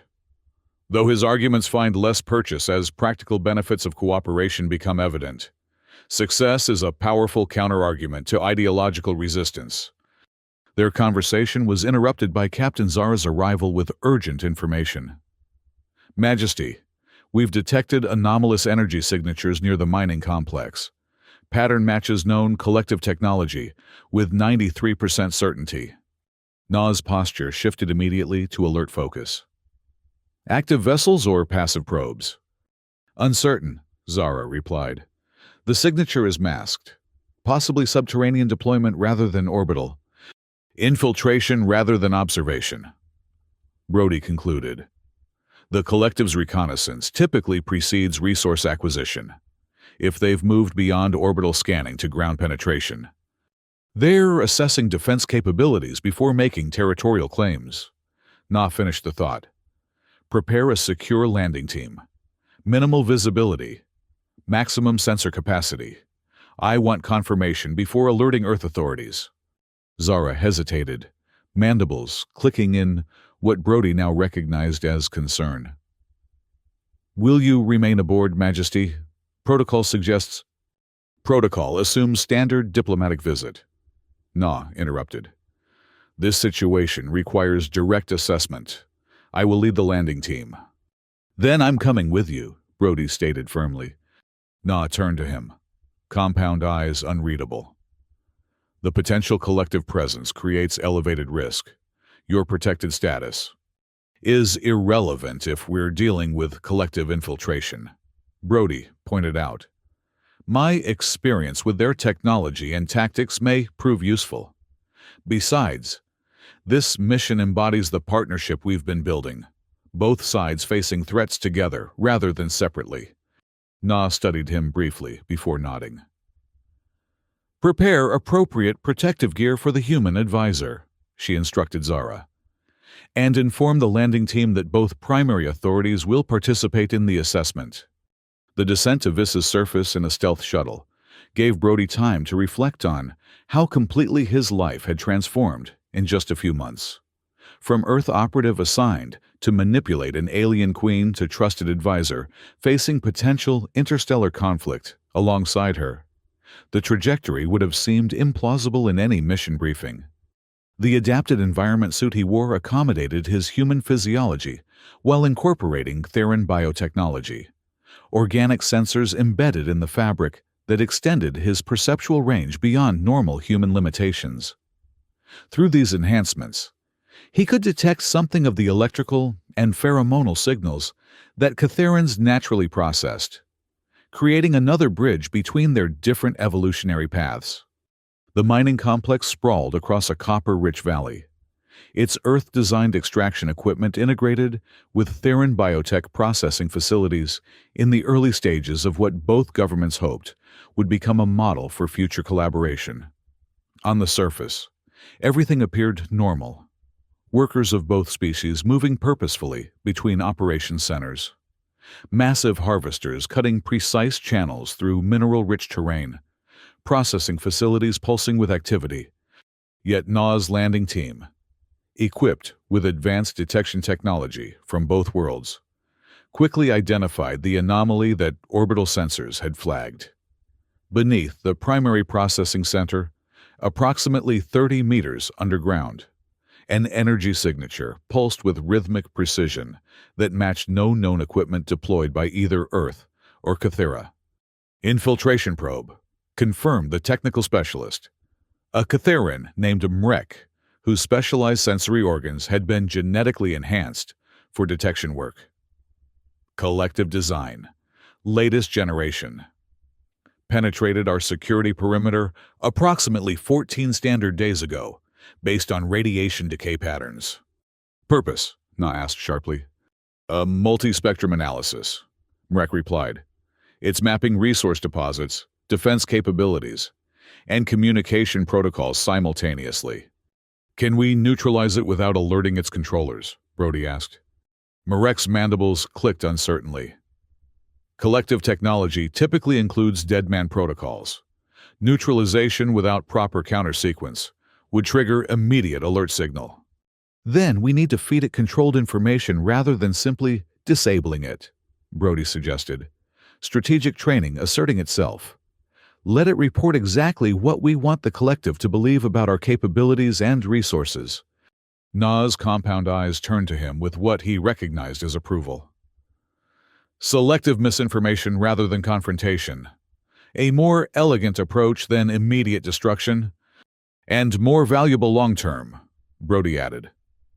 If we can identify its communication protocols, we might trace its reporting path back to the nearest collective outpost. The next hours were consumed with careful technical work, as specialists from both species collaborated to access the collective probe without triggering its alert systems. Earth cyber specialists contributed encryption-breaking algorithms, while Catheran biotech experts used organic interfaces to bypass the probe's conventional electronic defenses. Working together in the secured command center, Brody and Na coordinated the delicate operation with seamless efficiency that drew curious observation from members of both teams. Their ability to communicate through subtle gestures, anticipate each other's thinking, and blend their different problem-solving approaches had evolved beyond professional collaboration into something that transcended conventional partnership. They move as one mind. Brody overheard a Theran technician comment to a colleague. The Queen and the human, as though their nervous systems have synchronized. The observation wasn't far from truth. The regular electrical exchange they shared in private moments had created neural pathways that facilitated unprecedented communication efficiency. What had begun as intimate diplomacy had evolved into cognitive symbiosis that neither had anticipated but both now valued beyond measure. When the probe was finally accessed, its data contents confirmed their worst fears. The collective wasn't merely observing. They were preparing for resource acquisition on a massive scale. Detailed scans of defensive capabilities, population centers, and mineral deposits created a comprehensive invasion preparation analysis that estimated optimal force deployment for minimal resistance. Their timeline suggests implementation within 2 standard months, Mrek reported grimly. This is not speculative planning. This is active preparation. Na and Brody exchanged glances that conveyed volumes without words. The threat they had theorized as eventual had suddenly become immediate, a test of their alliance before foundational structures were fully established. We need to alter the data before the probe's next transmission cycle, Na decided. Replace actual defensive capabilities with enhanced projections. Make resource concentrations appear less accessible. Increase estimated resistance parameters, while simultaneously preparing actual defenses beyond those projections, Brody added. The collective bases invasion force allocation on efficiency algorithms. If the cost-benefit analysis shows excessive resource requirements for acquisition, they typically delay in favor of easier targets. Buy time through perception manipulation. Na nodded in agreement. While accelerating our defensive integration faster than we'd planned, the strategy was implemented with remarkable coordination between Earth and Catheran specialists. The probe's data was carefully modified to present a significantly more challenging acquisition target, without appearing obviously manipulated. Resource concentrations were masked, defensive capabilities enhanced, and population resistance metrics amplified, all within parameters that would pass the collective's authenticity verification protocols. When the probe transmitted its manipulated data during the next scheduled communication cycle, The combined team traced the signal to its destination, a previously unidentified collective forward operating base in a neighboring system. "Now we know where they're staging from," Brody observed as they reviewed the trace results. "And approximately how long we have before they recognize the discrepancy between our projected defenses and reality. Which gives us precisely that long to ensure reality exceeds their expectations," Na replied. "This will require full implementation of our defense integration protocols, far ahead of the political timetable both our governments envisioned. Crisis accelerates cooperation like nothing else," Brody noted, "though we'll face resistance from traditionalists on both sides. Then we must ensure they understand the alternative," Na said decisively. "Prepare a comprehensive briefing for both governments. The collective threat provides leverage to overcome political hesitation." As they returned to orbit to communicate their findings to Earth and Catheran authorities, Brody found himself reflecting on the strange symmetry of circumstance. He had come to Cathera as part of an operation to manipulate the Queen into submission to Earth interests, justifying the approach through the theoretical threat of collective expansion. Now he stood beside that same Queen as a trusted advisor, facing the very real collective threat that demanded genuine, rather than exploitative alliance. The universe, or it seemed, had a peculiar sense of irony, or perhaps justice. In Na's private chamber aboard the ship, they synchronized through electrical exchange, a practice that had become essential to their cognitive partnership. As their nervous systems aligned, thoughts and impressions flowed between them with efficiency that transcended verbal communication. The collective accelerates our timeline. Na's impression formed in Brody's awareness. Political resistance becomes irrelevant when survival is at stake, yet creates its own complications. Brody's response flowed back. Hasty integration risks errors. Errors under threat conditions magnify consequences. Together, we balance speed with precision. Na's certainty resonated between them. What neither could achieve alone becomes possible through union. The word union carried layers of meaning in their shared consciousness, partnership that transcended diplomatic alliance or even personal connection. They had become something unprecedented in either human or Catheran experience, a cognitive symbiosis between different evolutionary paths that created capabilities beyond either species' natural development. As they disengaged from synchronization, returning to the more limited realm of verbal communication, Brody found himself contemplating implications beyond the immediate collective threat. "We're changing, he observed quietly. "Both of us. The synchronization is creating neural adaptations neither of our species evolved naturally. Evolution through chosen connection rather than random mutation." Na agreed. "A more efficient path to adaptation." "But toward what?" Brody wondered. "We're becoming something neither human nor Theran, something without precedent or defined parameters." Na's compound eyes studied him with characteristic intensity. "Does the uncertainty disturb you?" "Not disturb," Brody clarified after consideration. "Fascinate, perhaps. We began with diplomatic objectives, and find ourselves pioneering interspecies neural symbiosis as a side effect." "A significant side effect," Na acknowledged, her mandibles shifting in what Brody now recognized as Theran amusement. "Though perhaps not entirely unintended. Theran historical records suggest similar adaptations occurred during our evolutionary merging with the ancient Vis species, though physical rather than neural symbiosis." The revelation caught Brody by surprise. "Your species underwent previous biological integration? That wasn't in any Earth briefing materials." "It occurred before our technological age," Na explained.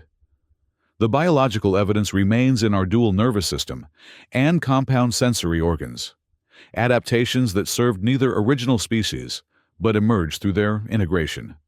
"Suggesting our current adaptation has evolutionary precedent," Brody mused. at least for Ctherans. And humans have no comparable historical experience. Not biologically, Brody admitted. Though culturally, human civilization evolved through integration of different populations and their knowledge systems. He paused, considering.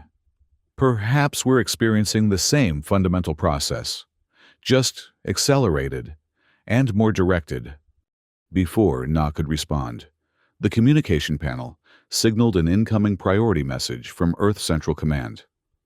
Brody activated the secure channel, surprised to see Commander Vale's face materialize in the holographic display. "Agent Brody," Vale nodded curtly, as though their last interaction had never occurred. "Or do you prefer Advisor Brody now?" "Either is accurate," Brody replied neutrally. "I'm surprised to see you as Earth's representative on this matter, Commander." "Political circumstances evolve," Vale said without elaboration. "The collective threat has restructured priorities.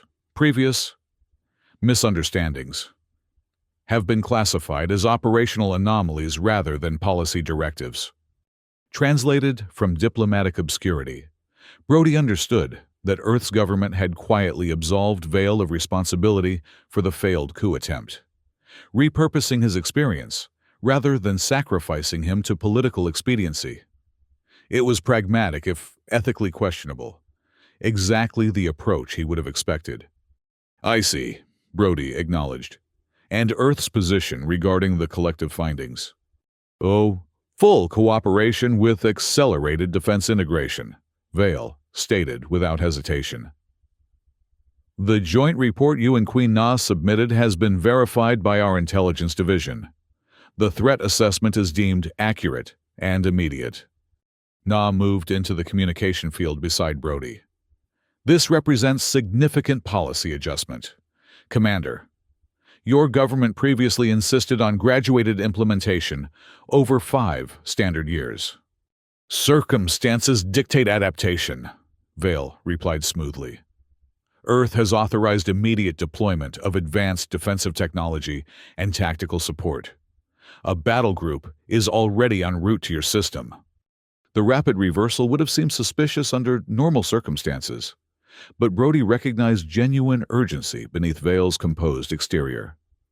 The collective threat was real enough to override political gamesmanship, at least temporarily. "We appreciate Earth's prompt response," Na said formally, "though we'll require transparency regarding deployed assets and command structures to ensure alignment with sovereignty agreements." "Of course," Vale agreed, too quickly for complete comfort. "All deployments will conform to the recently established protocols. Earth has no interest in compromising Theran authority, only in securing mutual defense against collective incursion." After the communication ended, Brody turned to Na with raised eyebrows. "That was suspiciously accommodating." "Indeed." Na's mandibles clicked thoughtfully. "Though the collective threat provides sufficient motivation for temporary cooperation, we should anticipate secondary agendas emerging once immediate danger passes." "Vale doesn't abandon objectives," Brody confirmed. "He merely adjusts timelines and approaches when circumstances require. The battle group deployment bears careful monitoring." "Then we shall monitor with particular attention," Na decided, "while using whatever resources they provide to strengthen our actual defensive capacity. If secondary agendas emerge, we will be better positioned to address them from a position of enhanced rather than diminished capability." The pragmatic approach perfectly balanced caution with opportunity, taking advantage of Earth's resources while maintaining vigilance against potential exploitation. It reflected the diplomatic wisdom that had maintained Ctheran independence through centuries of interstellar politics. As their ship accelerated toward the Ctheran homeworld to coordinate the coming defensive preparations, Brody found himself contemplating the complex interplay of threat, opportunity, and transformation that had characterized the past months. What began as a mission of manipulation had evolved into partnership of unprecedented depth. What started as exploitation had transformed into genuine alliance against common threat. And at the center of these shifts, the relationship between himself and Na continued its own evolution, neither fully personal nor merely professional, neither entirely strategic nor simply emotional. Something new emerging from the confluence of different evolutionary paths, different perspectives, different needs, finding unexpected harmony. In the observatory dome, watching the stars streak past as they traverse the void between worlds, Brody considered how completely his understanding of power had transformed. The mission briefing had framed power as dominance, the ability to bend another's will to serve one's interests. Yet his experience with Na had revealed something more profound: power as resonance, as mutual amplification, as capacities enhanced through connection rather than diminished through submission. Na joined him silently, her silver exoskeleton catching starlight as she moved to stand beside him. No words were necessary between them now. Their regular synchronization had created understanding that transcended verbal communication. They stood together, watching the universe rush past, each contemplating the strange journey that had brought them to this moment of shared purpose. The collective believes itself powerful because it absorbs other civilizations, Na observed finally. Yet it understands nothing of true integration, only consumption and subordination. While we're discovering genuine symbiosis, Brody completed the thought. Different perspectives and capacities combining to create something greater than either alone could achieve. Perhaps that is the defense the collective cannot overcome, Na suggested. Not weapons or shields, but a form of connection they cannot comprehend or counter. The insight resonated between them, suggesting possibilities beyond conventional strategic thinking. If their personal symbiosis could be scaled to the civilizational level, genuine integration of different evolutionary perspectives rather than dominance of one over another, perhaps it offered not just defense against the collective, but an alternative to its fundamental approach. From one queen's execution ritual to interspecies symbiosis as defense against cosmic threat, Brody mused with a smile. Not exactly the mission outcome I anticipated, yet perhaps the one the universe required, Na replied, her compound eyes reflecting infinite stars, as her hand found his in the darkness between worlds. Together, they watched the cosmos unfold before them. No longer queen and challenger, no longer manipulator and target, but partners in a transformation neither could have imagined alone, one that might yet reshape the very nature of power and connection between different forms of consciousness across the stars. Not through mercy begged, but through mercy freely given. Not through power imposed, but through power shared. A new beginning for two beings who had discovered that true strength lay not in dominance, but in the courage to transform through connection.